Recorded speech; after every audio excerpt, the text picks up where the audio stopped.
And ladies and gentlemen, we are to continue our second policy dialogue session for this afternoon with the theme Smallholders and Deforestation-Free Palm Oil Supply Chains and Trade. And before, once again, I invite and also introduce to you our speakers for our second panel, I would like to give a brief description and also background regarding our second theme this afternoon. Smallholders, ladies and gentlemen, play an important role for Indonesia's palm oil production. Part of Indonesia's production comes from smallholders' plantation and farm. However, smallholders are seen as the most vulnerable actors in the palm oil supply chain trade as they receive higher risk and also the lowest benefit from the value chain. And they are also the actor with the least power and capacity. And therefore, this session aims to discuss challenges, opportunities, and also the key strategies to support smallholders in the deforestation-free supply chains and trade. So therefore, without further ado, I would like to invite our first panelist or our first speaker onto the stage, Dr. Insinyur Hedrajat Natawijaya, MSc, from the ISPO Committee Secretariat. Can I have another round of applause for Dr. Insinyur Hedrajat Natawijaya. Selamat datang, selamat siang Bapak, silakan. Dapat menempati tempat duduk di atas panggung. And next, I would like to invite onto the screen, joining us online, Miss Maria Goldamer from the Indonesian Palm Oil Farmers Association, or APKASindo. Can I have a round of applause for Ibu Golda? Is Ibu Golda connected onto the screen? Can we have her onto the screen?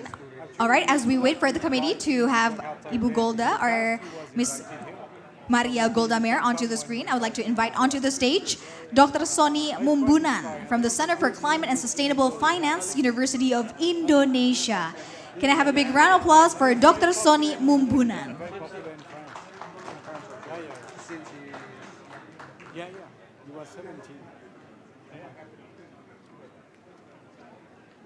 Baik, silakan, selamat datang. Welcome, sir. Please do take a seat. No seating arrangement, please. All right, please take a seat. And we have here on the screen, Ibu Golda. Buat tepuk tangannya, may I have a big round of applause for Ibu Golda. Thank you for joining us virtually. And next, I would like to also invite onto the stage Mr. Mansuetus Darto from the Secretary General of Palm Oil Farmers Union, Bapak Darto. Can I have a big round of applause for Bapak Darto? Apakah Bapak Darto ada di ruangan?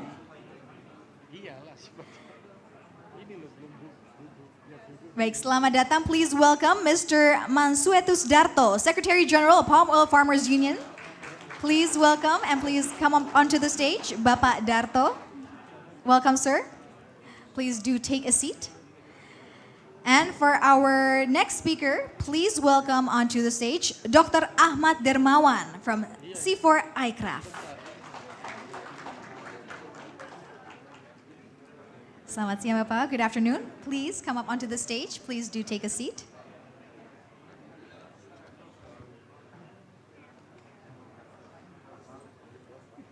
And once again, ladies and gentlemen, we will have a question and answer session at the end of the dialogue session. Therefore, please do submit your questions through Slido by accessing or scanning the barcode that is located on the paper that is on your table. All right, ladies and gentlemen, to all the speakers, we'd like to jump into discussion where we will be talking about smallholders and also deforestation-free palm oil supply chains and trade. And now probably would like to ask Dr. Hedrajat first regarding smallholders. Can they comply with green trade initiatives like the EUDR that was mentioned before? And also, can we actually enter a deforestation-free supply chain? Baik, mohon maaf saya sampaikan dalam bahasa Indonesia. Silakan Bapak, senyamannya. Saya ketentuan terkait dengan smallholder di dalam sertifikasi ISPO itu berdasarkan Peraturan Presiden Nomor 44 Tahun 2020 yang waktunya itu adalah ditetapkan pada tahun 2025. Oleh karena itu saya kira ini mutlak untuk dilakukan oleh petani pada saatnya nanti. Dan terkait dengan masalah EUDR ini, standar ISPO yang dibangun terkait dengan penurunan deforestasi itu adalah dibangun berdasarkan ketentuan perundang-undangan yang ada di Republik ini. Oleh karenanya saya kira tentu prioritasnya adalah tentu yang bebas dengan masalah deforestasi ini. Yang tentu masih banyak smallholder yang berada di luar kawasan. Terus bagaimana yang ada di kawasan? Tentu ini juga menjadi PR pemerintah saya kira, Bu. Dan ini pemerintah akan mendorong tentu ini supaya semua petani bisa dilakukan sertifikasi ISPO. Tentu oleh karena ini perlu effort yang luar biasa tentu, karena kita tahu bagaimana kemampuan smallholder ini di lapangan terkait penerapan standar ini. Oleh karena itu saya kira polisinya adalah membangun kerjasama dengan para pihak supaya membangun kepedulian, kesadaran dan menorong smallholder ini bukan bagian yang dirugikan karena EU deforestasi ini. Dan tentu pilarnya melalui standar ISPO ini yang pertama barangkali, karena sudah jelas bahwa prinsip 1, 2 itu adalah melakukan atau terkait dengan penurunan deforestasi. Nah saya kira ini yang harus kita prioritaskan, tapi masih banyak saya kira petani yang berada di kawasan hutan. Itu yang menjadi prioritas, dan yang di kawasan hutan tentu secara gradual kita dorong supaya mereka juga mampu bisa mendapatkan sertifikasi ISPO. Itu saya kira dari saya. Baik, terima kasih Bapak. Berarti yang paling penting adalah kerjasama, terutama bagaimana smallholders ini tidak dirugikan nantinya. Oke, dan kita ingin tanyakan kepada Darto, terkait dengan smallholders ini sendiri dan juga rugi atau untung. Sebenarnya apa manfaat atau keuntungan ataupun peluang yang bisa digapai atau dicapai oleh smallholders itu sendiri jika memang mereka ikut berpartisipasi dalam rantai nilai bebas deforestasi? Bisa Pak?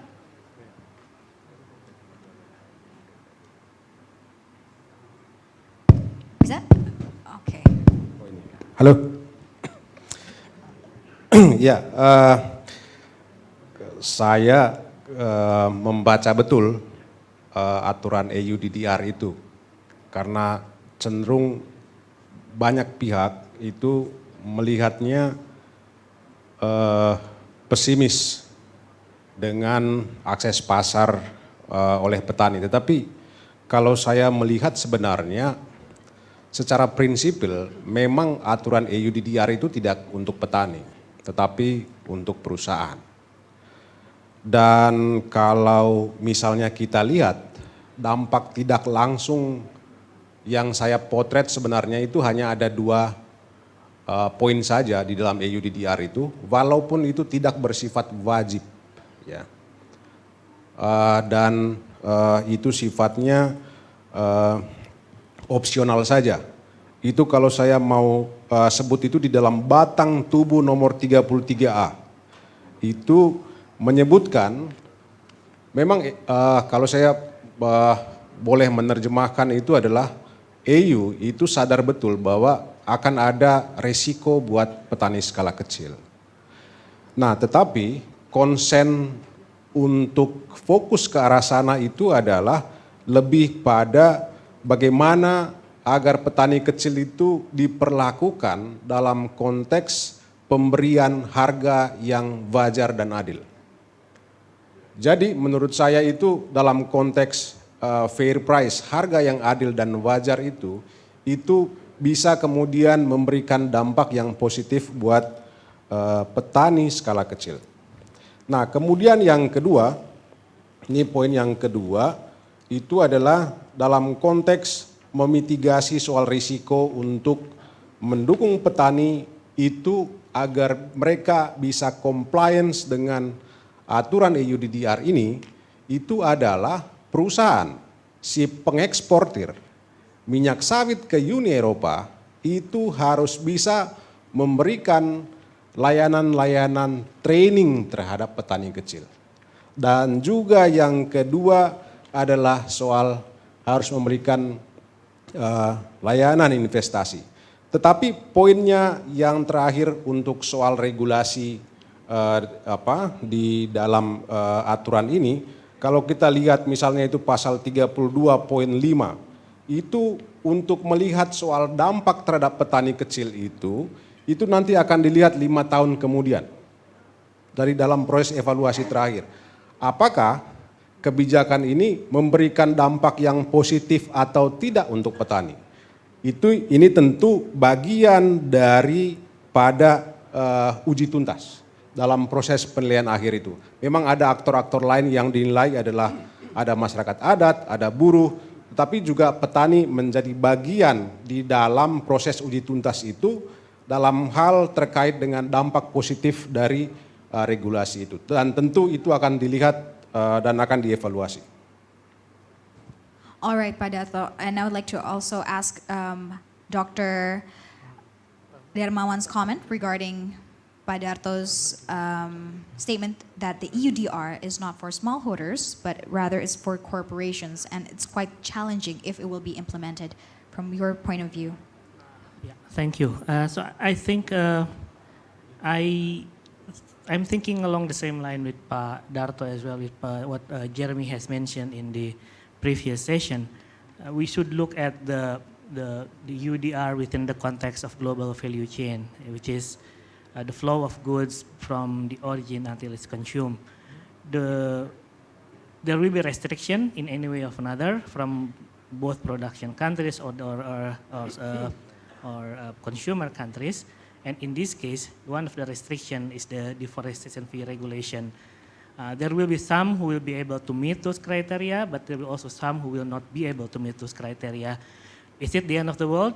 Maybe, maybe not. I mean, Robert has mentioned that Indonesia is a big market for the palm oil itself.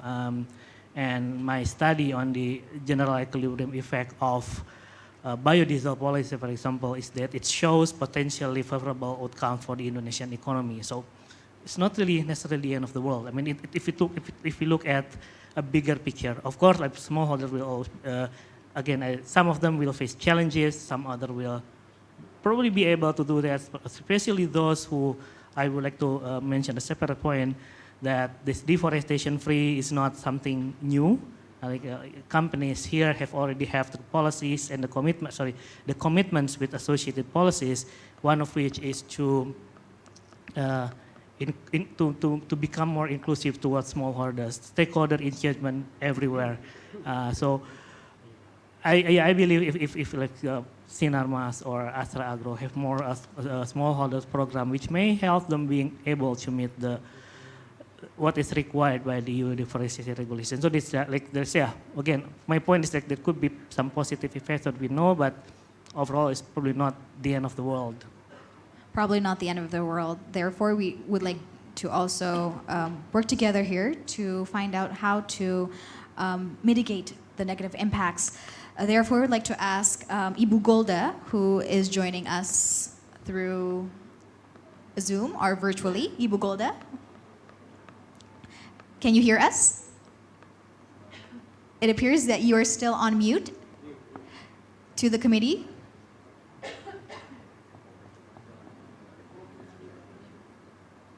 Can you hear me? Yes, we can hear you.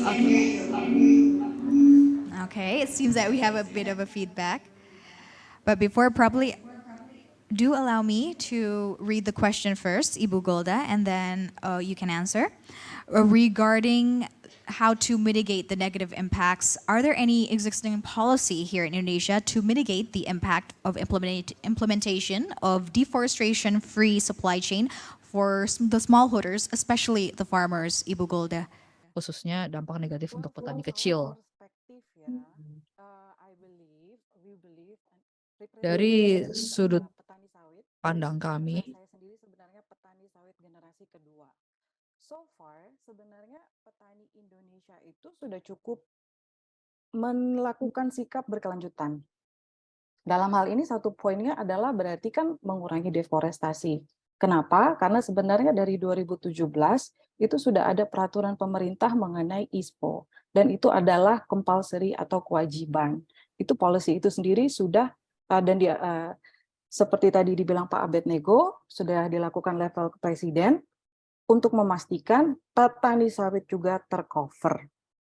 Karenanya sebenarnya balik kepada topik mengenai EUDR ini, kalau kita refer itu jadi seperti kok berasa kita didikte ya, kalau seperti Prof. Robert Nasi bilang di awal, kalau tidak melakukan gini, in whatever context, kalau tidak melakukan kita tidak akan beli you punya barang.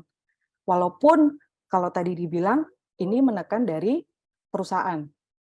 Tapi sebenarnya itu akan jatuh-jatuhnya jadinya seperti menekan petani sawit juga. Padahal sebenarnya kalau kita bilang petani sawit Indonesia sebenarnya sudah melakukan keberlanjutan itu sendiri. Apalagi kalau refer balik ke sesi 1 nih ya, kita mau bandingkan, tadi sepertinya ada yang tadi menyatakan bahwa di Eropa sendiri deforestation itu sudah terjadi sejak lama. Why on us sekarang spotlight-nya itu? Kenapa di Indonesia? Dan kenapa harus diributkan petani sawit, komoditas kelapa sawit?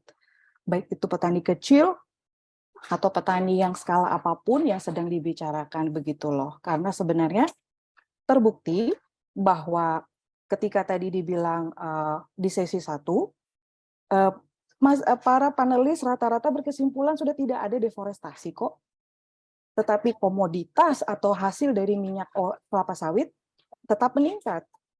Berarti kan sebenarnya deforestasi itu sudah ditanggulangi dan petani sawit sudah berkontribusi dalam melakukan berpartisipasi dalam hal ini walaupun masih dalam proses. Di satu sisi tetap hasil positif sawit itu sangat terlihat karena dengan sawit perekonomian petani sawit tetap terjaga bahkan cenderung meningkat. Bukan hanya petani sawit, bahkan termasuk juga keadaan ekonomi negara. Jadi kalau tiba-tiba ada sebuah peraturan dari luar lain yang mencoba, kalau kita melihat kacamatanya seperti buat kami, buat saya sawit mendikte suatu komunitas yang membantu atau menyokong suatu negara, apalagi petani sawit, itu sangat dipertanyakan sih buat kami petani sawit. Karena kalau menyudutkan kami produk sawit ini, ya itu sama aja dengan menjadikan masalah nantinya buat dunia. Toh by the end of the day, tadi kan ada dibilang, siapa ya perlu bilang? Ada bahwa I believe itu tadi adalah director project-nya kami yang menyatakan sebenarnya Eropa hanya 12% dari market and declining. Di satu sisi menanggapi sikap EUDR, Malaysia mengambil sikap kerjasama dengan China. So the market are there. Kalau balik lagi dengan pertanyaan apakah kita tidak menyumbangkan sesuatu untuk menjaga lingkungan atau berkelanjutan? Yes, we do. Petani sawit ikut. Yaitu tadi, kita tetap menjalankan apa yang dimintakan pemerintah melalui apa? ISPO, dan selama ini terbukti kok, sudah berapa tahun kami bertahun-tahun yang sudah 2 daur, deforestasi itu atau penebangan hutan tidak bertambah. At least dari petani sawit. Nah, mungkin itu kalau dari sisi saya, Mbak Wayne. Silakan. Baik, terima kasih Ibu Golda atas perspektif dan juga sharingnya. Baik, and now we have heard that Indonesian farmers, smallholders, they have acted out sustainable practice. Therefore, we'd like to ask probably Dr. Mumbunan regarding the challenges. We have heard that there are policies that needs to be addressed and also the initiatives such as the EUDR. But what are the challenges that is faced by the smallholders for them to comply? For, as we can hear from Ibu Golda's statement, that we are sustainable. Our smallholders are already sustainable.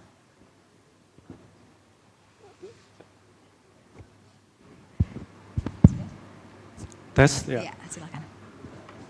Thank you. Before addressing your question, I'd like to sort of recall back to the presentation of Ibu Musdalifa mentioning 16.38 or 16.4 million hectares for palm oil, and smallholders constitute 6.7, about 41%. palm oil.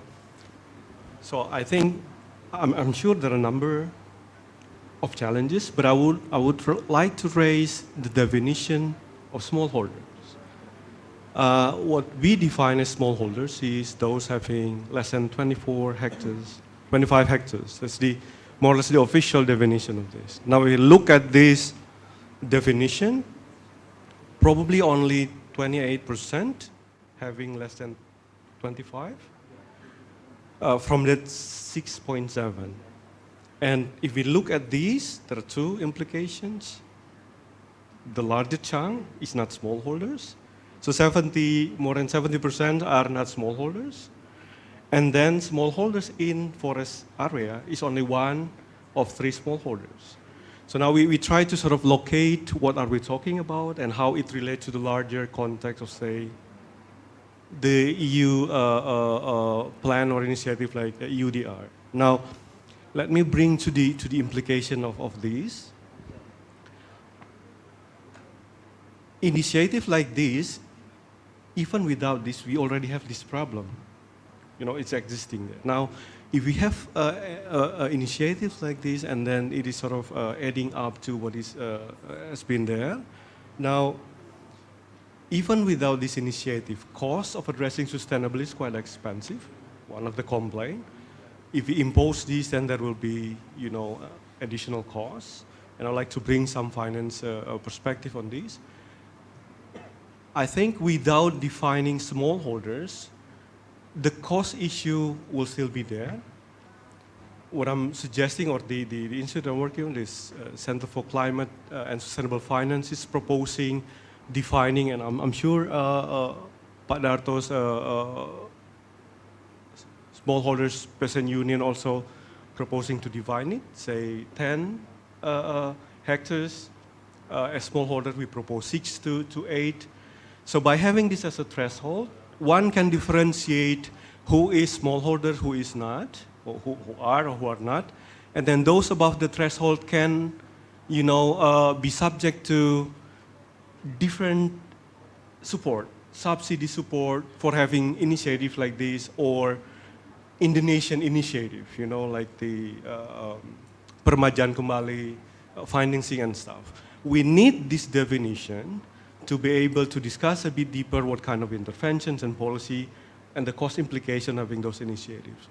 So, so first thing first, we should define who is smallholders, because there's a very implication of having this definition. All right, defining smallholders and also setting a threshold. And with this threshold, we can also classify what kind of support, what kind of subsidies that can be put in place to help them. Baik, Pak Darto, setelah mendengarkan jawaban atau penjelasan dari Pak Soni tadi terkait dengan smallholders itu sendiri, bagaimana bisa mengklasifikasikannya, oleh karena itu baru kita bisa pastikan atau tarik lagi subsidi atau bantuan apa yang bisa diberikan. Kalau dari kacamata perspektif Pak Darto sendiri, sebenarnya apa dukungan atau bantuan yang dibutuhkan oleh para smallholders ataupun para petani kecil sehingga bisa mereka ikut serta atau aktif dalam memenuhi syarat-syarat ataupun inisiatif perdagangan global? Ya, kalau kita fokus ke EUDR yang ada, memang akan masuk pada tantangan teknis di lapangan. Pertama itu adalah yang dibutuhkan kalau untuk luas kebun petani yang kurang dari 4 hektar itu kan cukup titik aja. Tetapi kalau udah lebih dari 4 hektar dia itu harus poligon. Nah ini memang yang perlu sebenarnya adalah bagaimana bantuan dari pemerintah.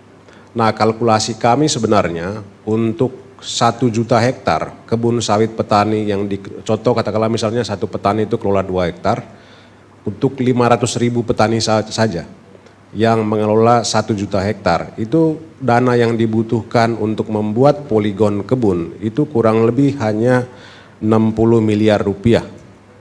Itu untuk 500.000 petani sawit dengan luasan 1 juta hektar.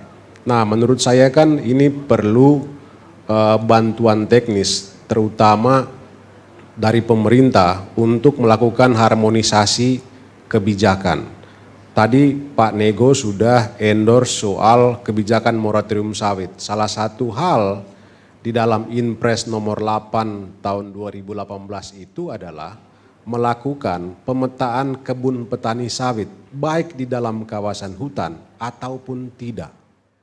Tetapi capaian dari Inpres itu terutama untuk penyediaan data, baik sawit rakyat dalam kawasan hutan atau tidak, atau yang di APL itu kan tidak ada database yang jelas, by name, by address-nya di Kementerian Pertanian. Dulu memang ada, dulu namanya ada SIP Kebun. Jadi semua organisasi yang melakukan pendataan petani sawit itu dimasukkan ke sistem database di Kementerian Pertanian. Dan kemudian yang kedua, ini perlu ada dukungan kebijakan untuk BPDPKS yang dalam hal ini mengelola dana yang besar. Nah, dulu dalam dialog kami meminta agar BPDPKS itu bisa menyiapkan dana untuk pendataan kebun petani sawit. Di BPDPKS itu kemudian meresponnya adalah tidak ada aturan teknis untuk BPDPKS agar bisa dana itu mereka bisa keluarkan untuk membuat pendataan kebun petani sawit baik dalam bentuk poligon ataupun titik. Jadi menurut saya kalau untuk soal poligon ini bisa kita lakukan sejak dahulu kala, maka tidak ada lagi sebenarnya alasan soal tantangan-tantangan untuk memenuhi itu. Kemudian yang kedua, ini poin saya juga yang paling penting. Teknis operasionalnya itu begini, kalau untuk soal harga tadi oke, bahwa ada impact positif yang bisa diperoleh petani sawit walaupun itu secara tidak langsung karena itu sifatnya itu opsional atau tidak wajib dalam konteks kemitraan. Di dalam Permentan nomor 1 tahun 2018 soal penentuan sistem penetapan harga tanaman buah segar sawit itu kan mempersyaratkan perusahaan sawit itu wajib membeli dari petani melalui kelembagaan petani sawit. Nah, tetapi kan situasinya sekarang itu tidak juga dilakukan. Nah, saya apresiasi kepada Gubernur Kalimantan Barat itu yang membubarkan RAM-RAM di Kalimantan Barat. Tetapi kan implementasi di tingkat kabupaten kota kan juga belum jelas eksionalnya itu kayak seperti apa. Nah, memang kalau ada kemitraan antara kelembagaan pekebun dengan perusahaan itu baru petani akan bisa mendapatkan manfaat yang lebih baik. Contoh yang lain, ini terakhir contoh biar nggak terlalu panjang. Petani-petani yang sudah ada poligon. Di SPKS itu sudah ada 27.000 poligon kebun petani sawit. Luasannya itu kurang lebih ada 170.000 hektar. Tetapi nasibnya sampai sekarang masih jual ke tengkulak. Harganya itu bedanya kurang lebih 25-30%. Tetapi kalau bayangan saya itu begini, dampak positifnya itu kemudian regulasi ini adalah bagaimana meminta perusahaan-perusahaan pengeksportir minyak sawit ke EU dengan hadirnya regulasi ini agar bisa menjemput bola dari petani-petani yang sudah terdata. Jadi siapa nih organisasi petani yang sudah punya poligon kebun anggota, saya mau beli dari kalian dong, tapi syaratnya harus ada kelembagaan petani. Pasti kami akan membentuk itu. Kami tentu sudah berdiskusi dengan Sinarmas, ada abang saya Mas Pungki, sudah berdiskusi juga dengan Wilmar, sudah berdiskusi juga dengan Musimas, agar ada titik temu dalam konteks memposisikan petani sama perusahaan itu dalam satu tempat yang sama. Bukan lagi bicara soal tantangan, tetapi bekerja dalam ton yang sama. Oke, terima kasih Pak Darto. Dan langsung saja kita ke Ibu Golda. Ibu Golda, apakah ada yang ingin ditambahkan juga? Dari Pak Darto sudah menjelaskan tantangan teknis di lapangan dan juga teknis operasional, terutama bagaimana harus adanya mitra atau dari lembaga dan juga petani. Silakan Ibu Golda untuk menyampaikan tambahannya jika ada. Baik, tadi saya agak terputus audio ya, jadi mungkin dari panitia. ya sudah, apa sudah terdengar? Sekali Halo? lagi, godaan mohon. Iya, rupanya bahkan untuk berdiskusi pun via online cukup ada tantangan. Beginilah tantangan kami petani sawit. Apakah terdengar suara saya? Sudah terdengar, Bu. Baik, ini diskusinya karena saya tadi sempat ada teknisnya, jadi saya tidak bisa mendengarkan suara yang dari venue. Jadi cuma saya menangkap jawaban atau respon tadi yang barusan bagian dari Pak Darto, barusan dijelaskan. Menarik apa yang dibilang Pak Darto karena lebih langsung berbicara ke arah teknis untuk menggiring, menekan melalui mekanisme EUDR ini untuk mekanisme pasar untuk menekan jadi satu harga. Satu sisi, saya sebagai petani sawit Indonesia, kami melihat apa sih kekurangannya dengan ISPO ini kalau bisa dibuat proses mekanisme harga. Dan ini punya Indonesia loh. Dan kami pun ketika melakukan ISPO itu diminta legalitas dan dengan poligon. Maaf kata kalau tadi yang dibilang itu kan sebenarnya kalau dibilang dalam sebelumnya cuman ada 1-2 poin di mana yang diminta EUDR itu belum ada di ISPO. Dalam hal ini berarti bisa disempurnakan atau bahkan sebenarnya sudah mencukupi. Karena kalau kita berbicara kesulitan teknis di lapangan, kita kembali misalnya membicarakan tentang harga. Harga itu sendiri sebenarnya tantangan buat petani sawit kalau kita berbicara harga nih. Perbedaan harga, kesenjangan harga itu terjadi karena terjadi adanya mitra dan tidak ada mitra, seperti yang Pak Darto bilang. Tetapi ini kan sebenarnya walaupun sudah ditekan dengan mekanisme pasar RSPO, berapakah serapan RSPO sekarang? Kan tidak banyak juga. Kalau mau dilemparkan lagi ada sertifikasi lagi ini, mau berapa sertifikasi lagi yang mau kita gunakan? Petani bingung, seperti tadi yang dibilang oleh Pak Bandung. Cukuplah dengan nasionalisme, dengan ISPO, sosialisasikan, gencarkan, karena sebenarnya selama ini kita sudah di track yang benar. Tidak usah menambah tekanan mekanisme pasar, tetapi mengutip kata Pak Abednego, prioritas. Pemerintah sendiri kan sedang melakukan perbaikan atau peningkatan tata kelola dari apa yang terjadi sudah ada. Dan itu instruksi dari Bapak Presiden itu langsung. Nah, kita sebagai aktor yang di grassroots, kami mendukung jika memang untuk kesejahteraan dan untuk sawit rakyat. Karena sawit Indonesia menjadi pusat ternyata dari dunia. Nah, kalau begitu kita sudah menjadi sentral, kenapa kita harus mengikuti sertifikasi lain? Why not make ISPO aja? Begitu, karena teknisnya akan banyak, berbicara teknis di lapangan. Seperti tadi Pak Bandung bilang, sudah ditanya ISPO aja bingung, apalagi RSPO, apalagi insentifnya. Nah, hal seperti ini yang perlu ditanyakan, apalagi buat petani yang di bawah 2 hektar. Petani pemilik 4 hektar aja sebenarnya itu kurang untuk HPP. Untuk dia mau beli racun, untuk dia beli pestisida, itu kurang. Berapa sih dapat per bulan? Apalagi istilah kata, kalau saya di Kalimantan Tengah, dia menjadi petani di Barito Selatan. Harga itu bisa cuma 2.000, 1.900. Dari 4 hektar mau dapat berapa? Nah, jadi kalau kita mau berbicara teknis, kita harus lebih berbicara dulu kesatuan, kesepakatan, mau yang di mana. Jadi jangan ditumpuk-tumpuk berbanyak-banyak. Nah, itu kalau menurut pandangan kami. Baik, terima kasih. Baik, terima kasih Ibu Golda. Alright, and now we would like to open the session for the question and answers. Sekarang kita memberikan kesempatan untuk para peserta menyampaikan pertanyaannya. Langsung saja kepada panitia, mungkin bisa dibuka untuk akses Slido-nya. Once again, we'd like to invite everyone to please join in our discussion by proposing your questions. All right, please allow me to stand up to read the questions. Izinkan saya, Bapak, mohon saya agak kesulitan baca sembari duduk. Iya. Okay. Independent FFB traders must be registered and obtain their license before starting to buy FFB from independent smallholders. To get the license, they need to regularly declare their sourcing. This way is to facilitate traceability going forward. Is it possible to be implemented or not?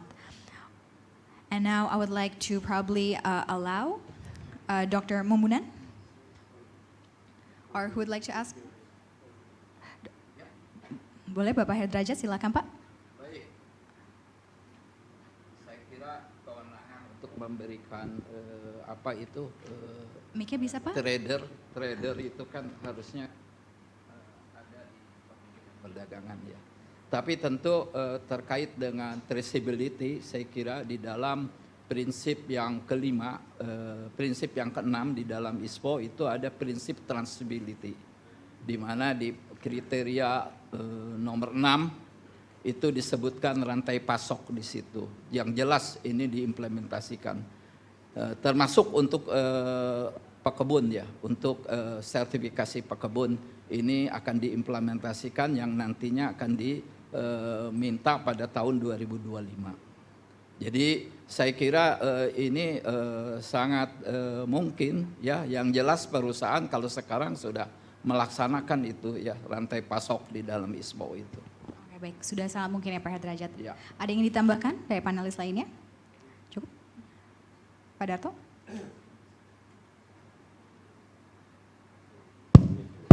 Halo. Ya, kalau saya boleh tambahkan itu sebenarnya kalau untuk traceability kita sebenarnya kalau saya mau berpikir beyond certification ya. Kalau kami itu untuk sertifikasi itu juga kami bayar mahal. Kami ada 8 grup yang sudah disertifikasi oleh RSPO. Ada 1 grup petani yang sudah disertifikasi ISPO di Kalimantan Barat. Kami bayar untuk membuat sertifikasi itu juga besar. Untuk bayar audit, belum kemudian lagi untuk audit tahap yang kedua. Nah, saya lebih berpikir kalau misalnya dengan data saja tersedia dan itu bisa traceable, berarti kan otomatis ini tidak perlu lagi sertifikasi sebenarnya. Itu harapan kita. Jadi berpikir yang murahnya saja. Karena kalau masuk ke pendekatan itu gimana ya, mau berpikir tadi teman saya dari Apkasindo kan udah berpikir yang kurang dari 2 hektar beli untuk kebutuhan sarana produksi saja agak mikir-mikir. Apalagi untuk terlibat di dalam skema sertifikasi. Tapi poinnya adalah perlu ada pendekatan yang mudah untuk petani. Kalau yang saya lihat di dalam aturan EUDDR ini kan juga baik itu yang ISPO maupun RSPO akan dilakukan proses due diligence semua gitu. Tidak ada pengecualian. Jadi kalau misalnya ada data petani intinya itu traceable saja. Berarti tidak usah lagi pakai pendekatan sertifikasi. Ya aku nggak tahu kalau yang untuk perusahaan ya, karena perusahaan punya modal yang cukup, kebun yang luas, itu memang make sense untuk dilakukan proses secara patut pada aspek-aspek itu. Tapi untuk petani-petani skala kecil itu mungkin sudah mulai dipikirkan, cukup saja traceable, tidak usah sertifikasi. Yang terpenting itu adalah harus ada insentif untuk petani, di mana petani itu bisa menghasilkan produk no deforestasi. Oke. Saya kira itu simple.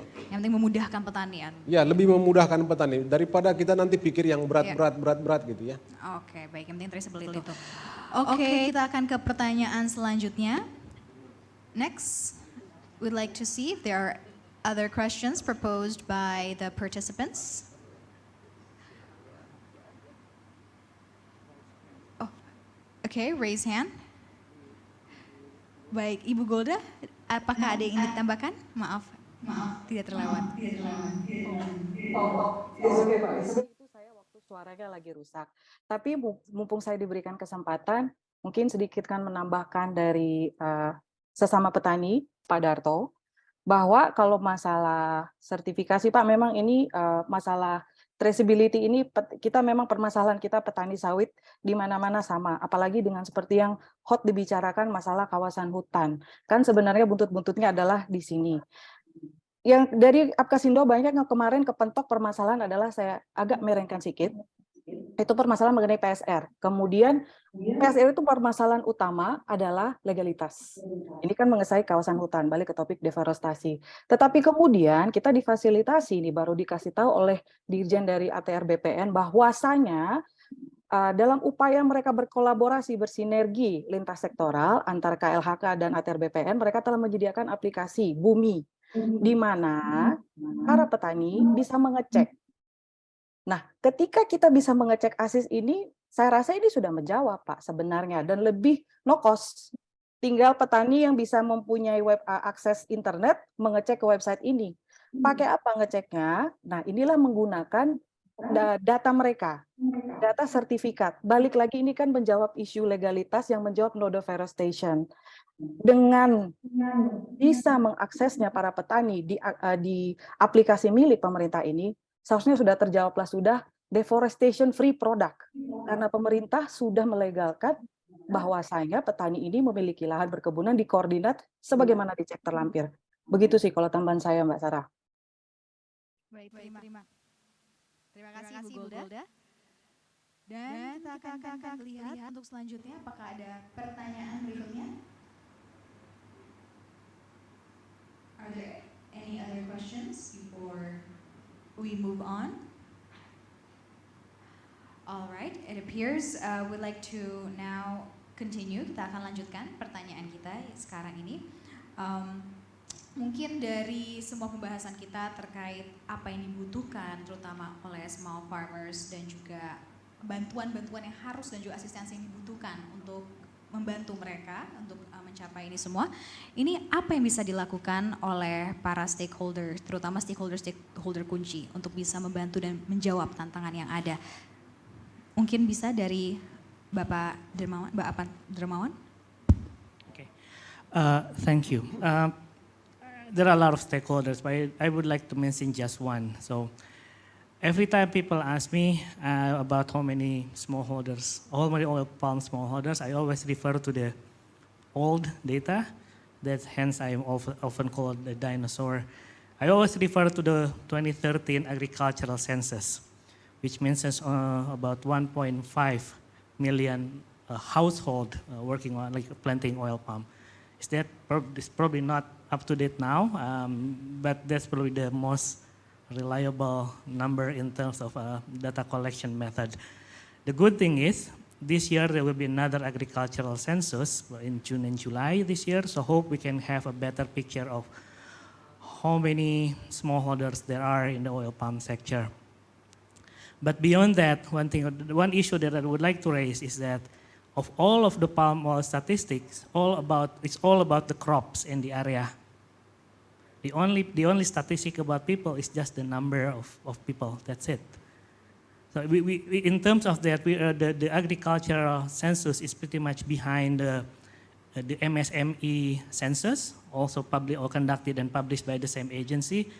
And in this micro, small and medium enterprises census, it also has data beyond the numbers. It has data about the capacity to develop. It has data how many of them are certified. It has data on is it a male-led business or is it a female-led business, and so on and so forth. So which helps in many ways for the policymaker, for the allies to think about what could be the gaps. While in the oil palm sector, it's just the number of small, and I think as Pa Sony and Pa Dot has also raised, the definition is also need to be redefined. But of all, I mean, I would like to start with the data. Thank you. Start with the data. Okay, Dr. Mamunan.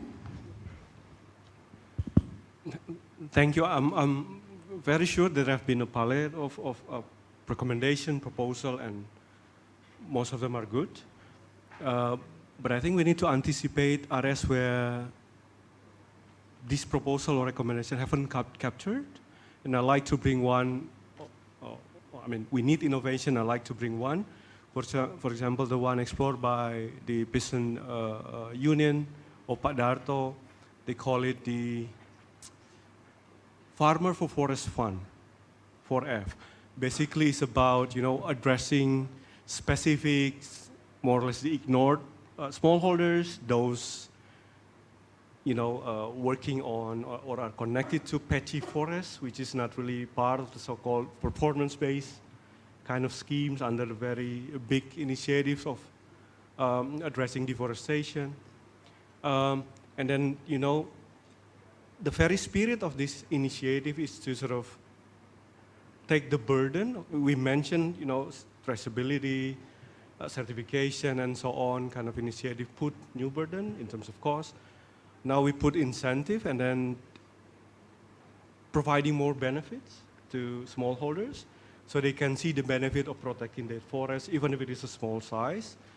And this is a kind of, I'm sure this is not the only one. There might be some of the initiative like this that we may want to explore. And the good thing about this, it is being explored by the peasant union. Why it's important and interesting because they know the very context on the ground, so they probably may adapt what are not working or what can work, those kind of things. Yeah. All right, thank you, Dr. Mumbunan. And Bapak Herdrajat, apakah ada yang ingin ditambahkan? Kalau bagi saya kira yang jelas di hadapan saya itu adalah kewajiban melaksanakan ISPO bagi kebun tahun 2025. Ini saja sudah terjal menurut saya, baru bicara UDR. Harapan saya, karena salah satu goal daripada ISPO itu adalah percepatan upaya penurunan emisi. Mudah-mudahan ini ada matchingnya dengan ketentuan nanti ke depan mungkin lebih detail lagi UDR ini. Tapi bagi saya itu dan memerlukan pekerjaan rumah dan dukungan dari para pihak. Bagaimana smallholder ini bisa disertifikasi oleh ISPO? Ini penting. Dukungan seperti apa? Ya tentu Paling dari utama. mitra pembangunan, dari pemerintah daerah yang memiliki rakyatnya kebun sawit di sana. Mereka wajib melakukan pembinaan dan pengawasan terhadap pelaksanaan sertifikasi ISPO. Semua harus bekerja sama di bawah pemerintah daerah. Bagaimana membangun petani itu percepakatan pekebun. Yang pertama adalah persyaratan menuju ISPO. Yang 4 hal itu tidak mudah. Bagaimana mendapatkan STTB, mendapatkan izin lingkungan, legalitas lahan. Iya kan? Itu dulu. Yang pertama masih 2 tahun kita. 2023, 2024, 2025. Ini yang di hadapan saya, bukan UDR, Bu. Harapannya mudah-mudahan ada matchingnya dengan ISPO, harapannya. Karena memang belum dibahas bagaimana ISPO dijajarkan dengan UDR. Itu saya kira dari saya. Baik, terima kasih Bapak Herdrajat. Dan sekali lagi kita akan cek apakah ada pertanyaan. Are there any other questions from the participants to all the committee? Okay, it appears there are no other questions. Therefore, there's a question from the floor. Apakah kita masih ada waktu? Seperti ada waktu sedikit ya. 1 pertanyaan lagi. Kami persilakan. Thank Silakan. you. Ya. Thank you very Silakan. much. Ya. My name is Heni Kurniasi from the Semeru Research Institute. I'm wondering from your perspective, the panel perspective, about the differences between priorities of EU and government of Indonesia that mentioned in the previous sections, and how do you think these different priorities between EU and also Indonesian government actually reflect or not reflecting the actual needs of the smallholders? I mean, you mentioned about there are ISPO, there are not yet UDR, but from your different backgrounds and understanding, how do you see this? Thank you very much. Thank you very much. And you would like to know all the perspective from all the panelists? Yes, if possible. Okay. Thank you. It seems that we still have the time, probably to wrap this up as well. We can start mungkin dari Ibu Golda.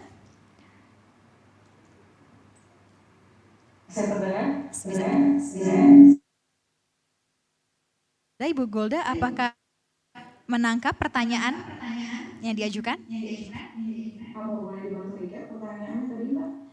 Baik, bagaimana pendapat Ibu Golda terkait prioritas yang berbeda antara EU dan juga Indonesia, dan bagaimana dan apakah ini merefleksikan kebutuhan para smallholder? Agak ada feedback ya. Baik, terima kasih Mbak Sarah.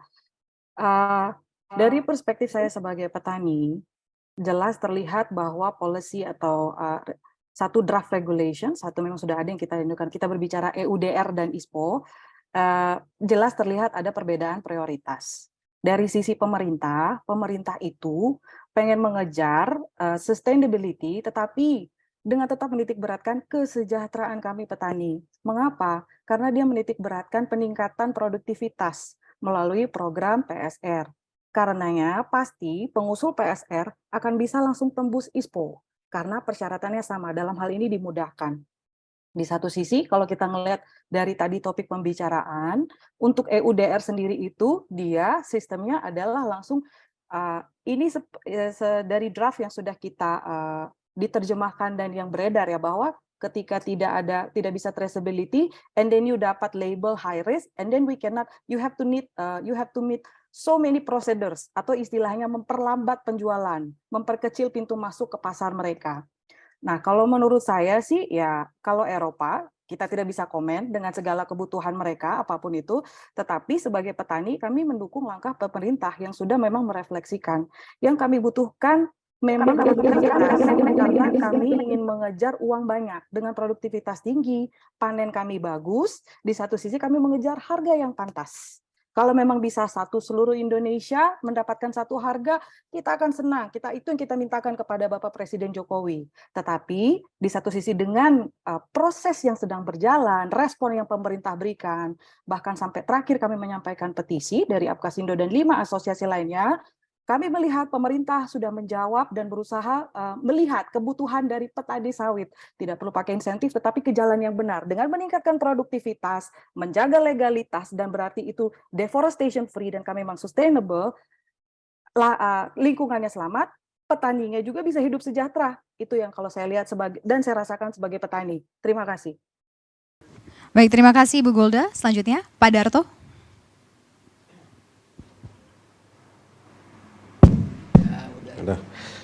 Ya, kalau saya lebih pada satu,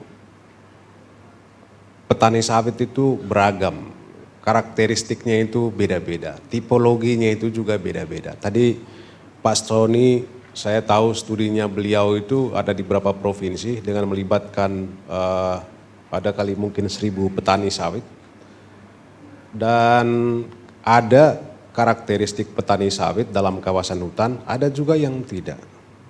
Ada yang petani transmigran, ada juga yang petani indigenis. Itu jangan lupa. Yang petani yang indigenis itu, mereka itu banyak mengkonservasi hutan dalam bentuk agroforestry. Ini penting untuk diingat. Petani itu kalau mau berbicara soal no deforestation, petani sawit di Kalimantan Barat itu banyak mengkonservasi hutan itu, tetapi nasibnya itu berbeda. Mereka jual ke tengkulak.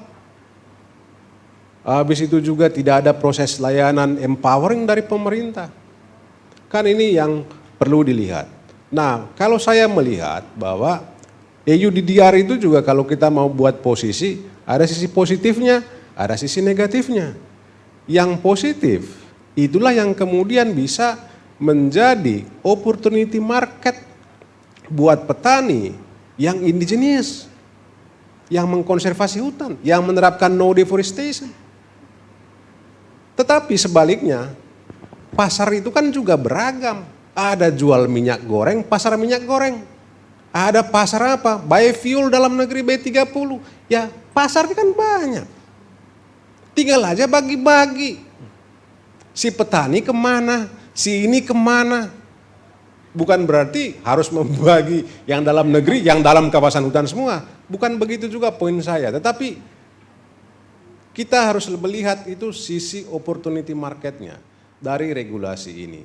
Jangan sampai tidak ada engagement antara kedua belah pihak, EU, pemerintah EU dan juga pemerintah Indonesia tidak mau duduk bersama.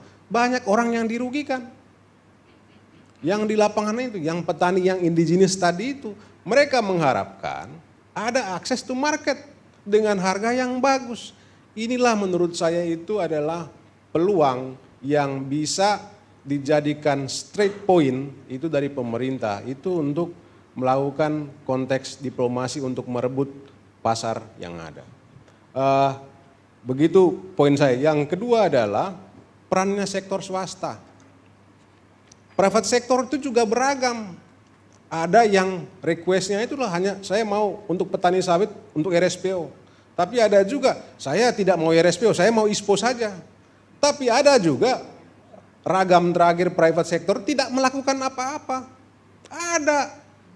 Nah inilah yang menurut saya pemerintah itu harus bisa memimpin perbaikan tata kelola dalam negeri dengan memobilisasi sumber daya yang ada. Pemerintah daerah, perusahaan swasta untuk digerakkan, untuk melakukan satu untuk petani itu adalah pendataan tadi, yang kedua itu adalah kemitraan dengan petani sawit skala kecil di daerah. Saya kira itu poin saya moderator yang baik. Baik, terima kasih Pak Darto. Selanjutnya Bapak Heru Derajat, kami persilakan untuk memberikan tanggapannya terhadap beda prioritas antara EU dan Indonesia. Saya kira bukan beda prioritas, Pak, peraturan ya. Saya di dalam negeri ya ikut peraturan dalam negeri dong, jelas itu aturan untuk ISPO ya. Nah saya kira yang tadi yang disampaikan Pak Darto benar, yang penting bagaimana petani itu bisa bermitra ya, mendekatkan hulu dengan hilir, yang kuat dengan yang lemah, dibangunlah kemitraan di situ, ada win-win ya untuk saling menguntungkan. Termasuk percepatan terhadap sertifikat di ISPO. Karena mungkin yang kuat mampu bisa membantu di dalam training, di dalam pendampingan dan sebagainya. Dan tujuan akhirnya itu kan terjadi bisnis ya. Kebun petani menjual TBS kepada perusahaan yang memiliki pabrik. Nah, disitulah saya kira memperkuat kemitraan termasuk ketentuan-ketentuan yang diharuskan yang menjadi wajib bagi petani bagaimana melakukan sertifikasi ISPO. Saya kira itu kunci pentingnya, tentu ini juga dikoordinasikan oleh pemerintah daerah yang selaku pemilik wilayahnya, dalam hal ini Pak Bupati, Pak Wali Kota, terlibat di dalamnya. Kira-kira. Oke, baik, terima kasih Pak Heru Derajat. Pak Soni?